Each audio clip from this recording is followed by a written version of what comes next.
Hi குட்டீஸ், இன்னைக்கு நம்ம ஒரு குட்டி ஸ்டோரி தான் பார்க்க போகிறோம். முன்னொரு காலத்தில் ஆமீர் அப்படிங்கிற ஒரு ராஜா ஒரு நாட்டை ஆண்டுட்டு வர்றாரு.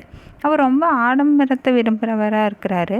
ஒரு தடவை எதிரி நாட்டுக்கு போருக்கு போகிறாரு. அப்போ அவருக்கு தேவையான உணவுப் பொருட்கள் எல்லாம் 300 ஒட்டகங்கள் சுமந்துட்டு போகுது. ஆனால் அந்த போரில் அவர் தோல்வியை சந்திக்கிற நேர்றாரு. அதனால் உயிர் தப்பிச்சா போதும்னு ஓடி வந்துடுறாரு. ஓடி வந்த இடத்துல பதுங்கி இருக்கிறப்போ பசி தாங்க முடியாமல் அவர் கூட வந்து சமையல்காரர்கிட்ட உடனே சாப்பாடு தயார் பண்ண சொல்கிறாரு. அப்போ அந்த சமையல்காரர்கிட்ட ஒரே ஒரு இறைச்சி துண்டு மட்டும்தான் இருக்குது. அதை பாத்திரத்தில் போட்டு நெருப்பு வைக்கிறாங்க.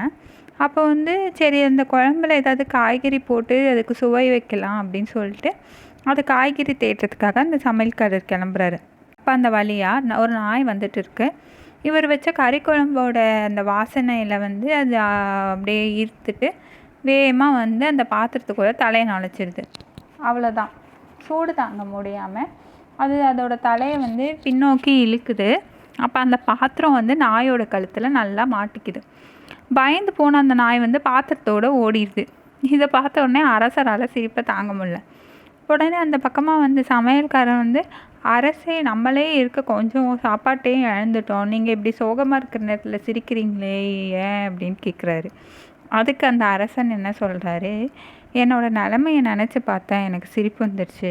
காலையில் என் உணவை எடுத்துகிட்டு வரத்துக்கு 300 ஒட்டகங்கள் தேவைப்பட்டுச்சு.